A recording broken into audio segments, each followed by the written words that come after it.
azza wa jalla, innallaha azza wa jalla yu'tika ala qadri himmatika wa sidqika wa ikhlasika. Sesungguhnya Allah itu akan memberi kepadamu sesuai dengan kadar cita-citamu, sesuai dengan kadar kejujuranmu, dan sesuai dengan kadar ketulusanmu atau keikhlasanmu. Itu saja. Ditakar berdasarkan loyalitasmu pada Allah. Maka nanti yang akan dinilai oleh Allah bukan besar dan kecilnya sedekah, bukan besar dan kecilnya jasa yang kita berikan, tapi yang akan dinilai adalah ketulusan hatimu. Betul. Kalau ukurannya berdasarkan kubik meter dan berat jenis, maka berarti batu kali lebih mahal dari berlian. Betul nggak? Berlian tuh nggak berat. Kalau punya berlian sebesar telur itu mungkin sama dengan 1 juta truk batu. Iya kan harganya yang tidak terhingga. Ijtahid, bekerja keraslah, ya. Wa ta'arrad, dan menghadaplah. Watlub, dan mintalah. Fa inna bika la yaji'u syai'un wala budda minka, ya. Watlub, fa inna bika, maka sesungguhnya bika, karena kamu, la yaji'u syai'un, tidak akan datang sesuatu, wala budda minka, dan tidak bisa tidak daripada dirimu, takallufun fi tahsilil a'malis salihati, itu berarti memaksakan diri untuk menghasilkan amal-amal yang saleh. Kama tatakallafu, seperti juga engkau memaksakan diri bekerja keras, fi tahsilir rizki, untuk mendapatkan rezeki. Artinya silakan saja kamu bekerja keras, banyak meminta, banyak berdoa. Nanti artinya tidak bisa tidak akan datang juga kepadamu rezeki itu.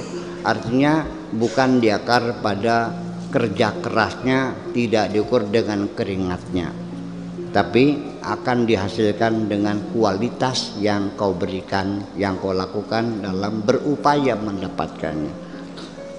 Seorang yang punya tingkat intelektualitas tinggi, pengalaman yang panjang, tentu akan lebih mendapatkan rezeki dari orang yang bodoh yang tidak berpendidikan. Seorang petani, buruh tani, satu hari hanya dapat 50.000 satu hari, dijemur punggungnya di matahari. Tapi seorang Habibi, seminggu satu hari dia mengantor, bayarannya 1 miliar satu bulan. Makanya sekali lagi pesan dari Abul Hasan Asaduli, ibadatul qulubi khairun min ibadatil jawarihi, ibadah hati jauh lebih baik daripada ibadah fisik. Kamu salah sendiri mengapa memilih ibadah fisik yang bayarannya cering. Tapi kalau ibadah intelektual bayarannya blek-blek, blek-blek. Kalau ibadah fisik cering. Kalau ibadah intelektual blek-blek, blek-blek. Ngerti ya? Blek-blek, blek-blek. berlimpah ruah gitu. Tidak berimbas semacam itu. Asyaitan yal'abu bi'awamin nas. Setan itu biasa bisa mempermainkan orang-orang awam. yang dungu, yang bodoh, ya kan, yang tidak berpengalaman, yang tidak sekolah, termasuk yang jauh dari Tuhan, itu orang awam semuanya itu.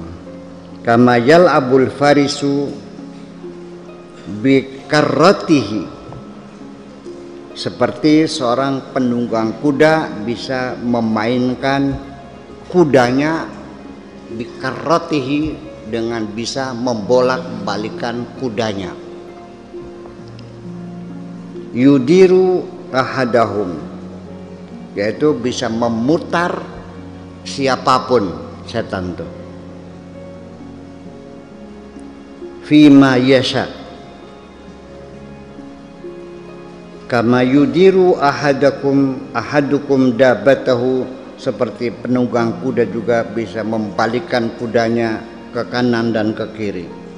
Fima yasha yadrifu uqfiyata qulubihim, yang bisa memukul jantung hati mereka. Wa yastakhdimuhun kaifa arad, dan bisa dipakai seperti apapun yang mereka inginkan. Yuhattimu minas sawami, bisa menghancurkan sinagog-sinagog. Wa yukhrijuhum minal maharibi, dan bisa dikeluarkan dari tempat-tempat ibadah, mihrab-mihrab mereka. Wa yuqifuhum, dan bisa menghentikan mereka fi khidmatihi, dalam berkhidmah, dalam beribadah, bisa ujug-ujug menjadi malas. Bisa kamu ini masih bisa dimainkan setan. Kapan-kapan setan bisa menghambat kamu akan berhenti dari mengaji setiap malam Senin. Ya. Kapan-kapan engkau setan bisa menghancurkan rumah tanggamu, bercerai dengan istrimu. Kapan-kapan setan juga bisa menggoda. Kalau kamu masih termasuk golongan orang awam, artinya yang mudah digodanya, artinya bahwa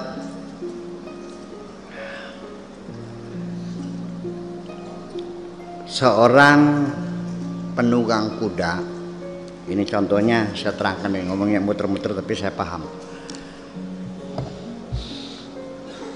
Seorang penunggang kuda yang ahli mengendalikan kudanya ketika maju perang dengan kelincahan yang luar biasa, ini digambarkan oleh Umru'ul Qais dalam syair jahili dahulu, mengatakan mikarrin mifarrin mukbilin mudbirin ma'an kajal mudi sakhrin tanhattu min ali.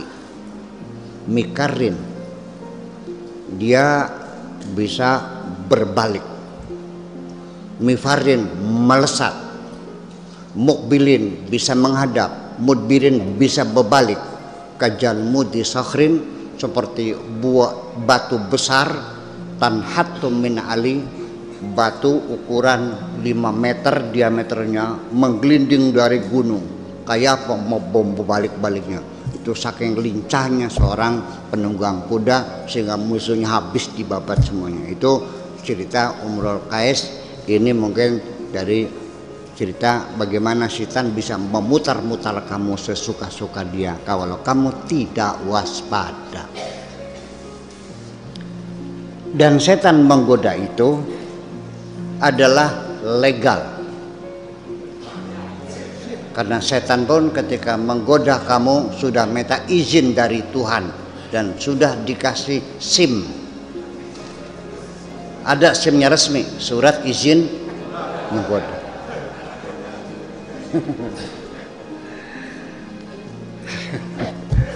Setan, kau menggoda aku? Iya.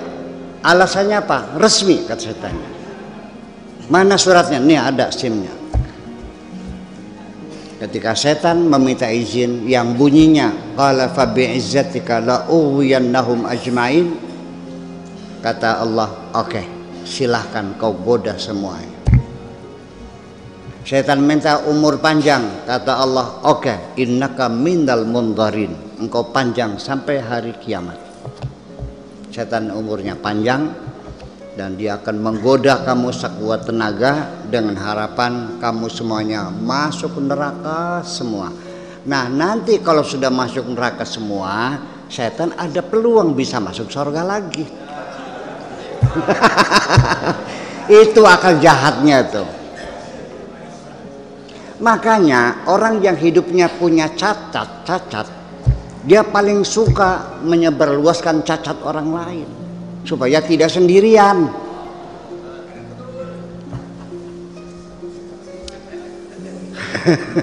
Iya, itu rasanya begitu. Jadi kira-kira aja dewekan kah kon boleh pakai batu ya boleh. Bareng-bareng nerakane kalau tidak. Nanti di surga bersama-sama dengan kamu semua. Dan setan itu bekerja menggoda kamu itu tidak main-main. Dia sangat bersungguh-sungguh, tidak mengenal waktu, tidak siang, tidak malam, tidak pagi, tidak sore. Ya, kamu berdiri, setan berdiri. Kamu duduk, setannya tetap berdiri. Kamunya melek, setannya melek. Kamunya tidur, setannya melek. Nyon? Iya, siang dan malam. Tetapi setelah setan keluar dari sorga dengan 2 pengkabulan, umur panjang dan menggoda manusia, di tengah setan sedang bersukaria sambil tolak pinggang dan bersiul-siul, kata Tuhan, tunggu dulu setan, silakan kau goda seluruh umat manusia, tetapi nanti ketika manusia sadar, mengaku bersalah dan meminta ampun kepadaku, pasti ku ampuni semuanya.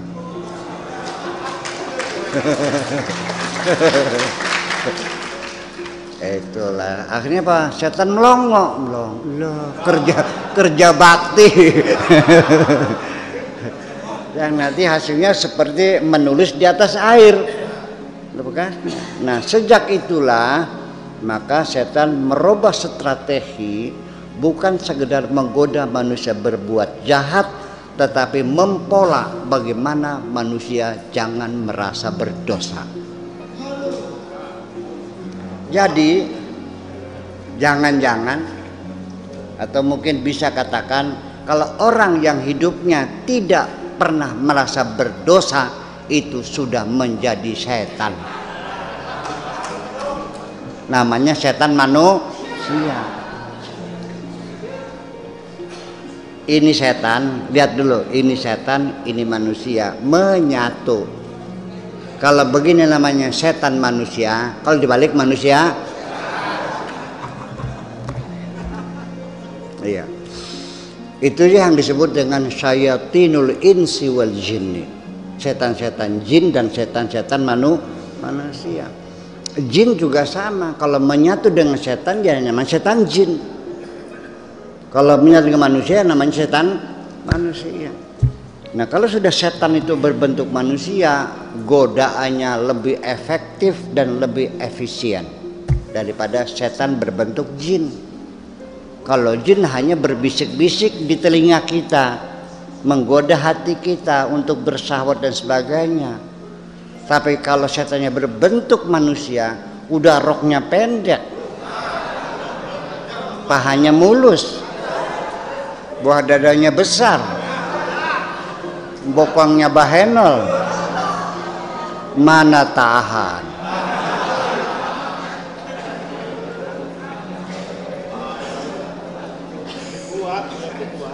Kalau setannya sudah berbentuk manusia yang cantik jelita, dia bisa menarik tanganmu.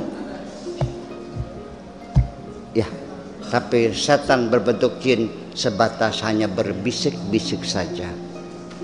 Setan mengajak engkau berjudi, hanya sekedar mengajak. Tapi kalau setannya manusia, mengajak kamu dan dia siap membantu uang kamu untuk berjudi. Nggak ada duit, nih duit banyak udah.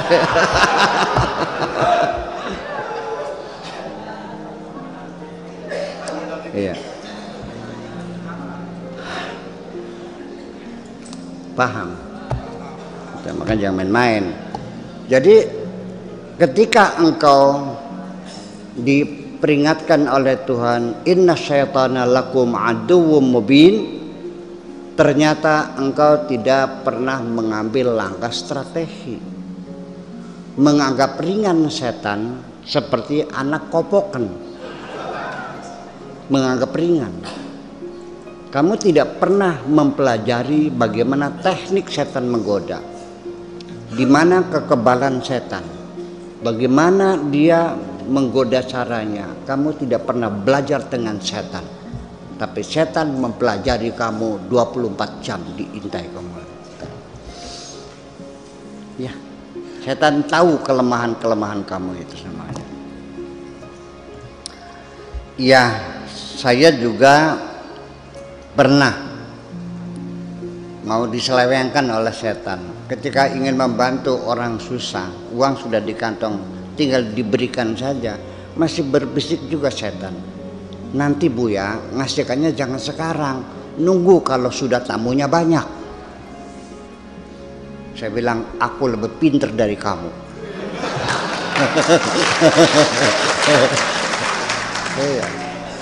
Ya, dia mah gak pernah sekolah kok. Saya kan sekolahnya 20 tahun. Iya, di luar negerinya kan. Ya, iya. Gimana lagi ya? Ya itu. Nun, loh iya. Tertampak sih dah. Ya, saya tampar kamu ini kan begitu. Sebab bagaimanapun saya tahu tipu daya mereka itu lemah kok. Enggak kuat enggak apa kok. Ya, sebabnya engkau tergoda bukan kuatnya godaan, tapi lemahnya hatimu. Kalau engkau kalah berperang dengan orang lain, itu bukan kuatnya musuhmu, tapi lemahnya dirimu sendiri. Terus setuju nggak? Iya. Inna kaida syaitan dha'ifa. Inna kaida syaitan kana dha'ifa. Inna kaida syaitan kana dha'ifa. Tipu daya setan sangat lemah sekali kok. Mudah ketahuan, mudah kelihatan, mudah dipahami. Ngasih sodakoh sama orang disuruh nunggu kalau tamunya sudah banyak. Tahu nggak maksudnya apa? Masa nggak paham? Masa nggak paham? Ya, iya. Iya.